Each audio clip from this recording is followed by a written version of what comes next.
Eu passei 40 anos acordando de madrugada para amassar pão e construir meu lar. Tijolo por tijolo, mas acabei sendo obrigada a passar o cartão de crédito na maquininha do meu próprio filho só para ter o direito de pintar a parede da minha loja. Ele não era um bandido comum, sujo e armado. Ele era o síndico do inferno, um gestor frio de camisa polo que transformou o nosso bairro de família em uma cidade fantasma, cobrando mensalidade dos vizinhos que o viram crescer, até pelo ar que respiravam. Mas quando a matemática do crime parou de fechar e os chefes invisíveis exigiram o pagamento da dívida milionária, ele cometeu o ato final de traição: despejar a própria mãe para transformar o santuário da nossa família em um depósito de carga roubada. O que acontece quando uma mãe entrega a chave de casa, sem lutar, para tentar salvar a vida de um filho que já vendeu a alma por uma meta batida? A resposta está nas marcas de fuzil na minha sala de estar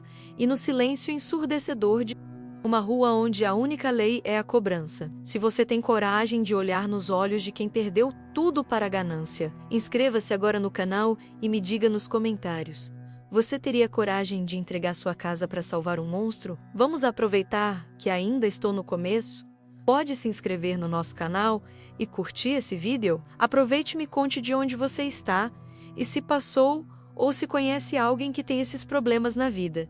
Neste exato momento, eu estou parada no meio da rua onde nasci, onde dei meus primeiros passos, onde me casei e onde criei meus 2 filhos com o suor do meu rosto e a farinha das minhas mãos. Mas se eu fechar os olhos e tentar ouvir o som do meu bairro, o som da vida que existia aqui, eu não escuto nada. O silêncio é absoluto, pesado, quase sólido. Não tem mais o barulho das crianças jogando bola de gude no asfalto quente. Não tem mais a música alta do churrasco de domingo na laje do vizinho. Não tem mais o som das donas de casa varrendo a calçada e fofocando sobre a novela das 8. O único som que quebra esse silêncio de cemitério é o rangido metálico e irritante de uma placa de vende-se, pendurada no portão enferrujado da casa da frente, balançando com o vento sujo que vem da Avenida Brasil. E o pior de tudo é que eu sei, e o dono da casa sabe, que aquela placa é inútil. Ninguém vai comprar. Ninguém compra terreno no inferno, mesmo que o inferno tenha escritura ipto em dia. Vocês olham para essas ruas, na televisão, nas reportagens aéreas do Globocop, e veem as barricadas, aquelas vigas de ferro grossas, trilhos de trem roubados, chumbados no asfalto e pintados de vermelho e branco, bloqueando a entrada da ambulância, do caminhão de lixo, da viatura. Vocês pensam que o medo aqui é da bala perdida? Vocês acham que o povo está indo embora, fugindo de madrugada com a roupa do corpo e os móveis amarrados no teto do carro, porque tem medo de morrer num tiroteio entre a polícia e o tráfico? Vocês estão completamente errados. O medo da bala a gente aprendeu a administrar. A gente sabe onde se esconder. A gente sabe a hora que o caveirão sobe, o que está expulsando o morador, o que está transformando o meu bairro, que um dia foi alegre e cheio de cor, numa cidade fantasma de concreto cinza. Não é o chumbo quente, é o papel térmico, é o boleto, é a cobrança. O Rio de Janeiro virou um condomínio fechado do crime organizado, e o síndico desse condomínio, o homem que segura a prancheta de cobrança numa mão e a máquina de cartão de crédito na outra, infelizmente, saiu do meu ventre. Eu olho para essas casas de alvenaria, casas boas, sobrados com varanda e piso de cerâmica, construídas com o sacrifício de pedreiros, motoristas de ônibus e empregadas domésticas ao longo de 30, 40 anos, e vejo que elas estão apodrecendo de dentro para fora. O reboco está caindo e expondo o tijolo. A tinta está descascando. O mato está crescendo nas calçadas e invadindo as garagens. E sabem por que ninguém conserta? Sabem. Por que a minha casa está com uma infiltração no teto há 6 meses e eu coloco baldes na sala quando chove? Porque se eu comprar um saco de cimento, se eu comprar uma lata de tinta, eles não aparecem para roubar o material. Eles aparecem para cobrar a taxa.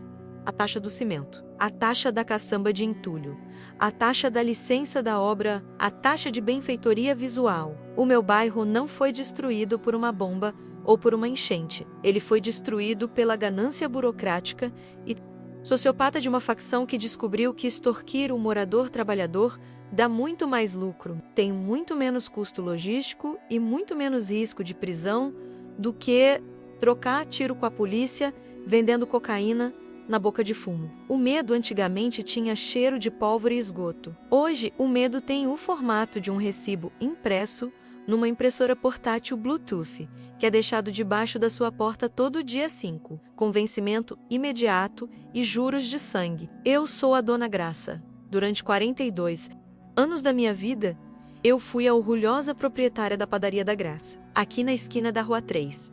Eu conhecia cada morador pelo nome e pelo sobrenome. Eu sabia quem gostava de pão mais moreninho, quem gostava de pão branquinho, quem pedia fiado e pagava no dia do pagamento, quem comprava mortadela e quem comprava presunto. Eu vi gerações inteiras crescerem comendo do meu pão francês quentinho, que saía do forno às 5 da manhã, perfumando a rua inteira. Mas hoje, a minha padaria está com as portas de aço arriadas pela metade, enferrujadas e piteadas. As prateleiras de madeira, que antes ostentavam sonhos, biscoitos e bolos, estão vazias e empoeiradas. O cheiro de fermento vivo e café fresco foi substituído pelo cheiro azedo de mofo, umidade e derrota. Eu tô aqui diante dessa câmera para contar como o sistema engoliu a nossa dignidade, não com armas de guerra, mas com monopólios forçados e taxas administrativas. Eu vi o meu filho, o Betinho, o menino doce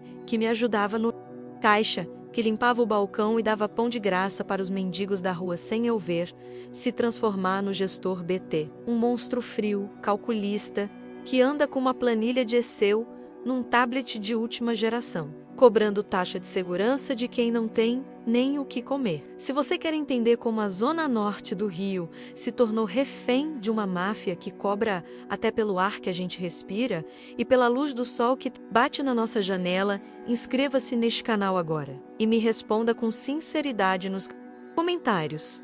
Você pagaria uma mensalidade para um criminoso só para ter o direito de entrar na sua própria casa? Para vocês entenderem como chegamos a esse ponto de asfixia, preciso voltar um pouco no tempo. Preciso voltar para o momento em que a Boca de Fumo deixou de ser uma loja de drogas e virou uma prefeitura paralela. Não foi uma mudança repentina, de um dia para o outro.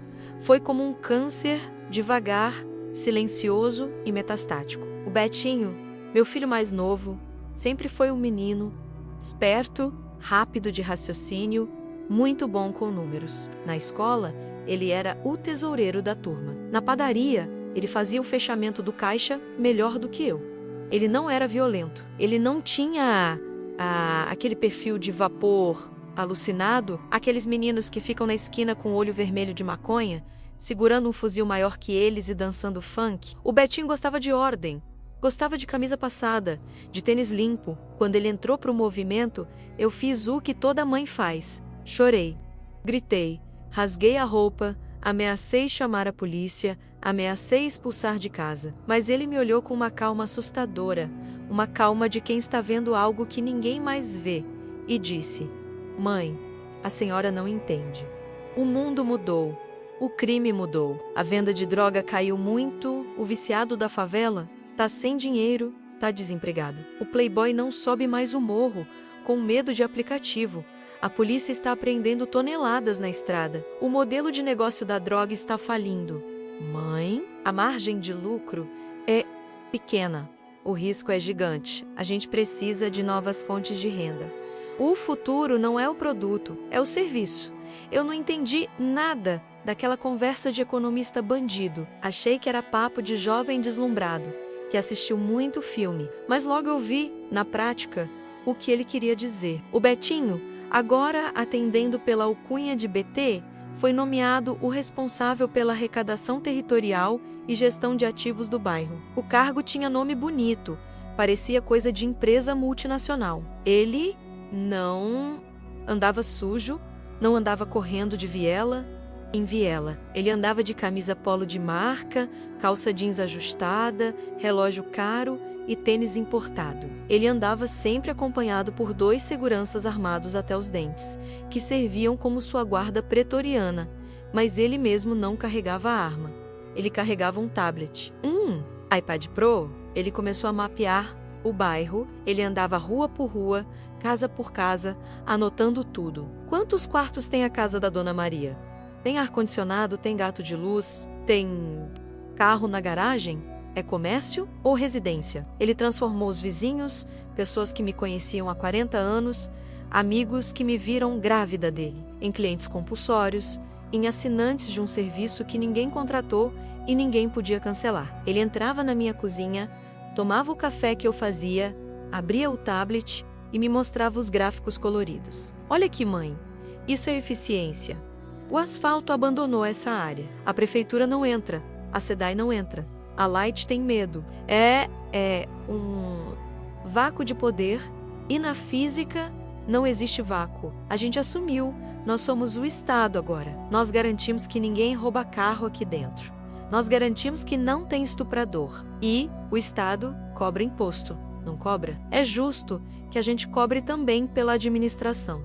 A perversidade desse discurso é que ele tem um fundo de verdade distorcida que confunde a cabeça da gente. O Estado realmente nos abandonou à própria sorte. Mas o que o meu filho e a facção dele trouxeram para preencher esse vácuo não foi ordem, nem justiça, nem proteção. Foi escravidão moderna. Foi a transformação do cidadão em refém dentro da própria casa. Ele não estava administrando, ele estava parasitando. E o hospedeiro desse parasita éramos nós, a comunidade que ele dizia defender. O cerco começou apertando o pescoço do nosso conforto básico. O primeiro sinal claro de que a liberdade tinha acabado foi a internet. Um dia, numa terça-feira qualquer, os técnicos da Claro, da Vivo e da Oi pararam de entrar no bairro, simplesmente sumiram. Seus carros eram roubados na entrada, seus cabos de fibra ótica eram cortados sistematicamente durante a noite. Seus funcionários eram ameaçados com fuzis na cara. A minha internet na padaria, que eu usava para passar o cartão de crédito e fazer os pedidos de farinha, parou de funcionar. A luzinha do modem ficou vermelha e nunca mais ficou verde. Eu liguei para a operadora, desesperada, e a atendente, com voz de quem lê um script, disse: "Senhora, a sua região foi classificada como área de risco crítico. Nossas equipes não têm permissão de segurança para entrar. Não há previsão de reparo." 2 dias depois, o Betinho apareceu na minha loja. Ele não estava sozinho. Veio com um técnico de camiseta sem logo, carregando um rolo de cabo azul. "Mãe, a sua internet caiu, né? Eu soube que as operadoras abandonaram a senhora. Um absurdo isso. Mas a gente tem a solução. A Velax do comando. Fibra ótica de alta velocidade, puxada direto do tronco principal. Instalação grátis. Mensalidade de R$ 120. 120, Betinho. Mas eu pagava R$ 69 na oficial, no combo. É, mãe, mas a oficial não entra mais aqui. É oferta e demanda. O nosso custo de manutenção é alto. Agora é com a gente. E tem um detalhe. Tem que pagar em dia, dinheiro ou Pix. Se atrasar, corta no poste na hora. E não tem Procon para reclamar. Eu olhei para ele e vi que ele não estava brincando. Ele não estava oferecendo uma ajuda de filho para a mãe. Ele estava vendendo um serviço pirata, roubado, mais caro e de pior qualidade. E me obrigando a comprar porque ele mesmo tinha destruído a concorrência. E eu comprei. O que eu ia fazer? Eu precisava passar cartão. Eu precisava trabalhar. Eu fui a primeira a ceder, na minha ilusão estúpida de que por ser mãe do gerente, eu teria algum privilégio, algum desconto, alguma proteção especial. Que tola eu fui. O parentesco no crime não gera desconto. Gera uma falsa sensação de segurança que te faz afundar mais rápido na areia movediça da extorsão. Depois da internet, veio o gás de cozinha, o sangue vital da minha padaria. Eu usava 3 botijões industriais P45 por semana para assar os pães, os bolos e os salgados. Eu tinha um fornecedor antigo, o seu Jorge, um senhorzinho honesto de Caxias que me fazia um preço camarada, parcelava no boleto e entregava na porta da cozinha com um sorriso. Um dia, o caminhão azul do seu Jorge foi parado na barreira, lá na entrada da rua principal. Eu vi tudo da porta da padaria. Os meninos armados cercaram o caminhão. O Betinho estava lá, com a prancheta na mão, como um fiscal da Receita. Eles não roubaram o gás, eles não agrediram o seu Jorge, eles apenas mandaram ele voltar. Disseram que aquela área agora tinha exclusividade de distribuição. O seu Jorge me olhou de longe, fez um sinal de desculpa com as mãos, deu ré e foi embora para nunca mais voltar. Minutos depois, encostou um caminhão novo, branco, sem placa, tocando um funk proibidão. Alto nas caixas de som, com um adesivo de uma distribuidora fantasma chamada Gás do Povo. O motorista, um rapaz mal encarado, desceu e jogou os botijões na minha calçada com violência, amassando o metal. Dona Graça, o gás chegou, pedido entregue. É R$ 200 o botijão. 200? O quê? Mas eu pagava 130 com o seu Jorge. Isso roubo. O Betinho entrou na padaria logo atrás, saindo de trás do caminhão. Ele não me chamou de mãe. Ele falou alto, para os clientes que estavam no balcão ouvirem, para dar o exemplo. Dona Graça, o preço é esse. É o preço da logística complexa. É o preço da segurança do transporte. O gás subiu na refinaria, a senhora sabe. Se a senhora quiser comprar fora, pode ir buscar nas costas lá na Avenida Brasil. Mas caminhão de fora não entra. É regra da firma para proteger o morador de assalto.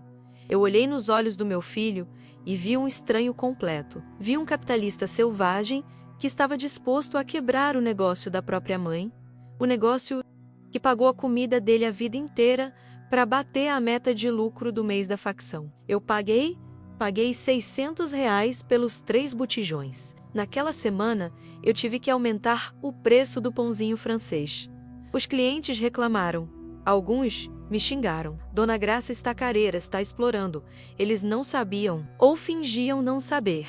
O movimento começou a cair. A padaria, que foi o sonho da minha vida e do meu falecido marido, virou apenas um ponto de repasse de dinheiro para o tráfico. Eu não era mais eu era uma funcionária não remunerada da organização criminosa, trabalhando de sol a sol para pagar ágio em insumos básicos, e não parou por aí. Eles tabelaram a farinha de trigo. O caminhão da Band, que me trazia farinha de qualidade, foi proibido. Agora eu tinha que comprar a farinha da casa, uma farinha de segunda categoria cheia de grumos, que vinha em sacos sem marca e custava o dobro.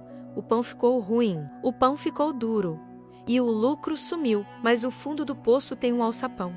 E o alçapão tem um porão. E eu desci a esse porão no dia em que, num ato de teimosia e esperança, decidi pintar a fachada da padaria. As paredes estavam sujas, encardidas de fuligem, com pichações antigas de siglas de facção que já nem existiam mais. O reboco estava descascando, dando um ar de abandono que afastava a freguesia. Eu pensei, vou dar uma vida nova. Vou pintar de amarelo ouro, cor de pão, cor de sol. Quem sabe o povo anima e volta a comprar. Comprei 2 latas de tinta e contratei o seu Manuel, um pedreiro vizinho, um senhor de 60 anos que vivia de bicos, para pintar no domingo, dia que a padaria fechava mais cedo. Estávamos lá, eu e o seu Manuel, lixando a parede com entusiasmo, cobertos de pó branco, felizes com a pequena reforma quando o carro da fiscalização parou na frente da loja. Sim, eles têm um carro de fiscalização, um Fiat Uno branco, roubado, com um giroflex amarelo em cima, imitando a prefeitura. O Betinho desceu do banco do carona, acompanhado de 2 homens armados de fuzil AR-15. O contraste visual daquela cena é algo que vai me assombrar até o dia da minha morte. De um lado, os fuzis de guerra, a barbárie pura, a ameaça de morte. Do outro, o Betinho, vestido como um gerente de banco numa sexta-feira casual, segurando uma maquininha de cartão de crédito moderninha, dessas amarelinhas, com conexão 4G e tela touchscreen. A modernidade tecnológica da cobrança versus a brutalidade medieval da ameaça. Opa, obra na área, disse o Betinho, sorrindo sem alegria, olhando para a parede lixada. Dona Graça, cadê a licença da prefeitura comunitária? Que licença, meu filho? Deixa de palhaçada. Eu tô pintando a minha parede. A parede é minha. A tinta é minha. O pincel é meu. A parede é sua, Dona Graça. Mas a visual é da comunidade. A senhora está alterando a paisagem urbana. Reforma de fachada Tem taxa, é a taxa de benfeitoria e valorização imobiliária. São R$ 500.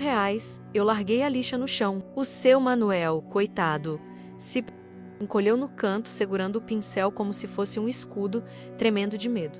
Betinho, você está louco? Você perdeu o juízo? R$ 500. Eu não tenho esse dinheiro. O movimento está fraco. Você sabe. Você que me vende o gás a preço de ouro. Eu tô pintando para ver se não quebro. O Betinho suspirou, balançou a cabeça como se estivesse lidando com uma criança teimosa e chegou bem perto de mim. Ele sussurrou, e o hálito dele era de chiclete de menta, tentando disfarçar o cheiro podre da alma dele. Mãe, não me faz passar vergonha na frente dos meus funcionários. Eles estão olhando, a regra é para todos. Se eu abrir exceção para a senhora, amanhã o seu Zé do bar vai querer pintar sem pagar, a Dona Maria vai querer levantar muros sem pagar. A autoridade se mantém pelo exemplo. Paga logo, passa no crédito. A gente parcela em 2 vezes sem juros, é para ajudar. Ele estendeu a maquininha para mim. A tela brilhava. Insira ou aproxime o cartão, valor R$ 500. Ao lado dele, o segurança destravou o fuzil. Cleque, cleque, o som foi sutil, mas foi o suficiente. Eu tirei meu cartão do banco, do bolso do avental sujo de tinta e pó. Minhas mãos tremiam tanto que eu errei a senha na primeira vez. O Betinho bufou de impaciência. Calma, senhora. Respira. O sistema é lento, mas funciona, disse ele, com um cinismo que me deu vontade de vomitar. Eu digitei a senha novamente. Bip, bip, bip, bip. Transação aprovada. A maquininha cuspiu o comprovantezinho de papel amarelo. Ele arrancou o papel, entregou e disse: pode continuar a pintura. Vai ficar bonito. Valoriza o imóvel. Bom domingo de trabalho. Ele entrou no carro e foi embora, procurar a próxima vítima para sugar. Eu olhei para a parede, que ainda estava cinza e feia, e olhei para a lata de tinta amarela. Eu tive vontade de chutar a lata, de derramar a tinta no bueiro. Aquela tinta não era para embelezar, era para marcar a minha submissão total. Eu tinha acabado de pagar aluguel para pintar a minha própria casa. Ali, naquele domingo de sol e humilhação, eu percebi que para o meu filho o dinheiro valia mais do que o sangue, mais do que o leite materno, mais do que a dignidade da mulher que o colocou no mundo. Ele tinha se tornado um monstro burocrático. A taxa da vida começou a sufocar o bairro como uma jiboia que aperta a presa devagar, quebrando os ossos um a um antes de engolir. Não era só a padaria, a metástase da cobrança se espalhou por cada CNPJ e cada CPF daquela região. O dono da farmácia pagava taxa de segurança. O dono do bar pagava taxa de música e taxa de mesa na calçada. A senhora que vendia quentinha na porta de casa pagava taxa sobre a marmita. Até o motoboy que fazia entrega tinha que pagar um pedágio diário, um selo colado no baú da moto, para ter autorização de rodagem nas vias que eram públicas até ontem. E o resultado foi o óbvio, o inevitável, o matemático, a inabitabilidade. As pessoas começaram a quebrar. O dinheiro da aposentadoria, do salário mínimo, do bico, não era suficiente para pagar a comida, o remédio e a ganância do meu filho. A dona Lourdes, minha vizinha de muro há 30 anos, madrinha de crisma do Betinho, veio falar comigo numa noite de terça-feira chuvosa. Ela bateu na porta dos fundos da padaria, com os olhos vermelhos e inchados. Graça, eu não aguento mais. Eles aumentaram a taxa da luz. Disseram que o meu consumo subiu porque eu recebi visita no domingo.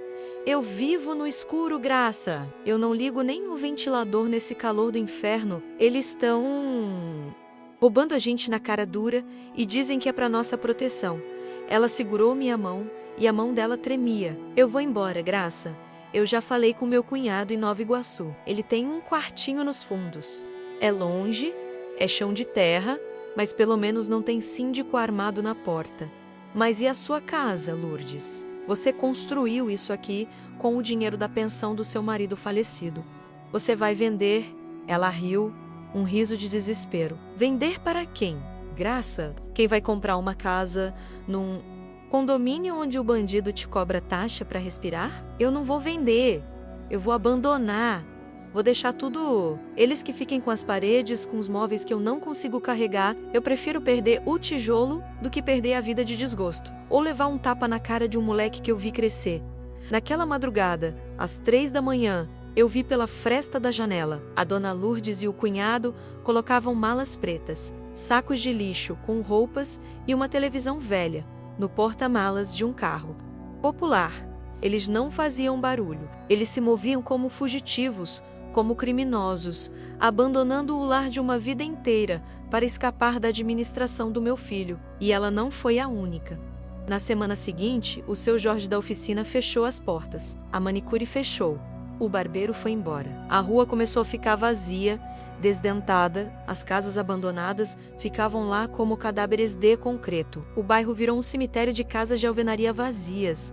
O mato crescia nos portões, as correntes grossas tentavam proteger o que restou, mas era inútil. As casas vazias logo eram arrombadas pelos próprios soldados do tráfico, que roubavam a fiação de cobre, as janelas de alumínio, as torneiras e depois transformavam a sala de estar em depósito de carga roubada ou ponto de consumo de crack. O gestor Betinho estava destruindo o patrimônio que ele dizia administrar. A valorização imobiliária que ele prometeu era uma mentira cruel. Ele estava transformando um bairro de família numa favela fantasma, num deserto de concreto onde só sobreviviam os ratos e os armados. A quebra da economia local foi rápida e violenta. O parasita tinha sugado tanto o hospedeiro que o hospedeiro morreu, sem moradores para pagar as taxas e sem comércio para pagar os impostos. A arrecadação do meu filho caiu drasticamente. A padaria, que antes vendia 1000 pães por dia, agora vendia 200. Eu não tinha mais dinheiro para pagar as taxas abusivas, nem para comprar a farinha superfaturada deles. E... cúpula do Comando Vermelho, os chefes invisíveis que controlam a planilha lá de cima, não querem saber de crise econômica, de inflação ou de bairro vazio. Eles querem a meta batida. Eles querem o dinheiro na conta na sexta-feira. O BT começou a ficar nervoso. A postura de executivo calmo desapareceu. Ele aparecia na minha porta suado, com olheiras profundas, os olhos vidrados de quem está cheirando cocaína para aguentar a pressão, gritando no rádio comunicador. Cadê o dinheiro? Vocês estão me roubando? A arrecadação caiu 40%. Eu tenho que mandar um malote para o complexo hoje. Se não fechar a conta, a cobrança vem em cima de mim. Ele começou a multar quem restou por qualquer motivo alucinado. Multa por som alto, multa por lixo na calçada fora do horário, multa por olhar feio para a viatura da milícia, multa por andar na rua depois das 10 da noite. Era o desespero de quem precisava tirar leite de pedra. Numa noite de sexta-feira, o Betinho entrou na padaria. Ele não estava com a maquininha amarela. Ele estava com um fuzil na mão, o dedo no gatilho, coisa que ele raramente fazia porque dizia que manchava a imagem da gestão. Mas a gestão tinha falido. Mãe, fecha o caixa agora, me dá tudo, o dinheiro do fornecedor, o dinheiro da luz, o fundo de troco, tudo. Betinho, pelo amor de Deus, se eu te dar esse dinheiro, eu não compro farinha amanhã. A padaria fecha, a gente morre de fome. Que se dane a farinha, que se dane a fome! Ele gritou, batendo o cano da arma no balcão de vidro, trincando a vitrine. Eu tenho que pagar o arrego do batalhão.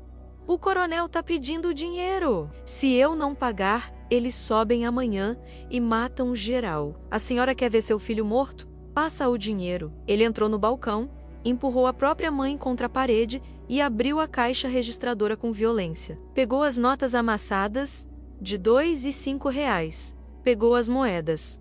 É pouco, é muito pouco. Ele gritou, jogando as moedas no chão, espalhando o metal pela loja. Ele olhou para mim com um ódio que não era dele. Era o ódio do sistema que o estava esmagando. Ele estava sendo cobrado pelos seus chefes com a mesma crueldade com que ele cobrava os vizinhos. A roda tinha girado. A senhora tem dinheiro guardado em casa. Eu sei que tem... A senhora é econômica.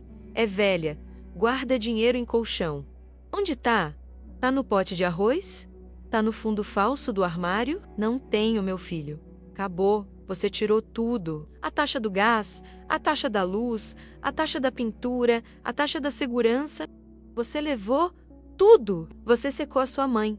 Ele saiu chutando as cadeiras de plástico, praguejando contra o mundo, contra os vizinhos que fugiram, contra a ingratidão do povo. Eu fiquei ali, sentada no chão frio da minha padaria, catando as moedas espalhadas entre os cacos de vidro da vitrine, chorando não pelo dinheiro, mas porque eu sabia que o fim estava próximo. A gestão do medo tinha falido, e quando o gerente do tráfico abre falência, a carta de demissão é assinada com chumbo na nuca.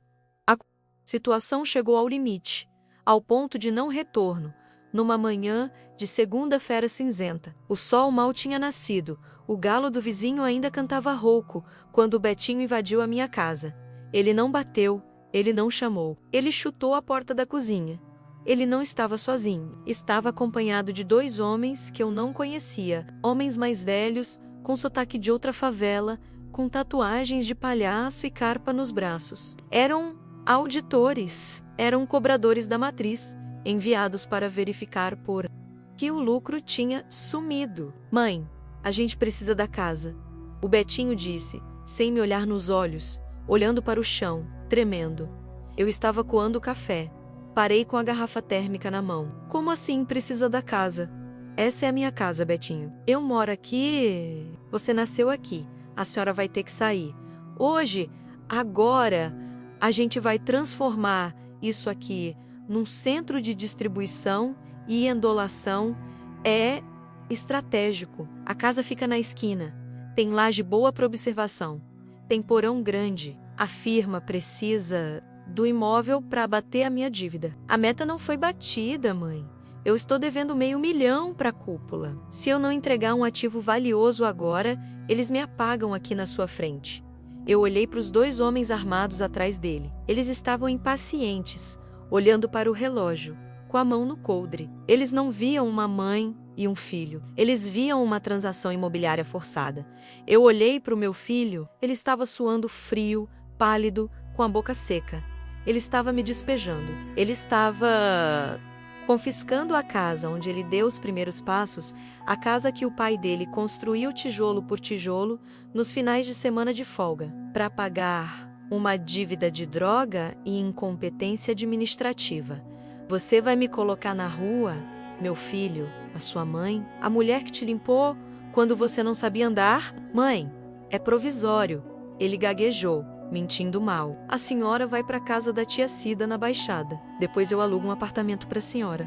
Mas agora, sai. Sai logo. Pega suas roupas e sai. Não. Dificulta as coisas. Eu não gritei. Eu não briguei. Eu não implorei. Uma calma estranha, gélida, tomou conta de mim. A calma de quem já perdeu tudo o que importava e não tem mais nada a temer. Nem a morte. Eu desliguei o fogo do café. Fui até o quarto. Peguei uma mala velha de couro que estava em cima do guarda-roupa. Coloquei algumas peças de roupa, a foto do meu marido falecido, a minha Bíblia e o porta-retrato com a foto do Betinho criança, sorrindo na praia.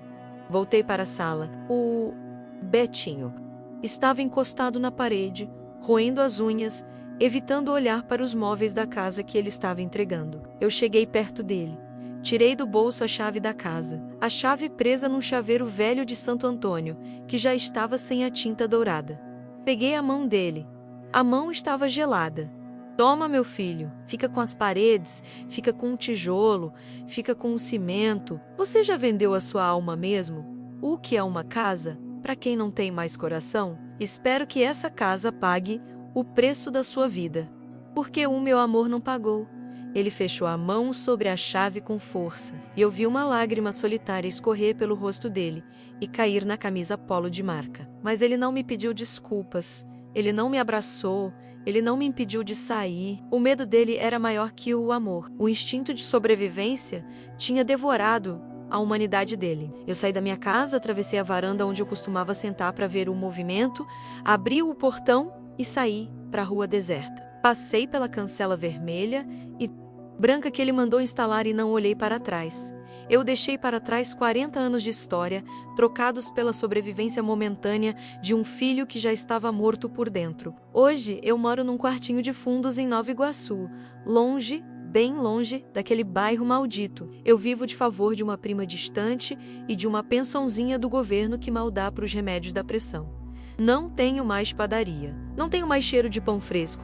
Não tenho mais casa. Ontem, eu vi, na televisão, o programa policial da tarde estava cobrindo uma operação no meu antigo bairro. O repórter, com colete à prova de balas, falava gritando, excitado: "Atenção, imagens exclusivas. A polícia acaba de estourar um laboratório de refino que funcionava numa casa de família."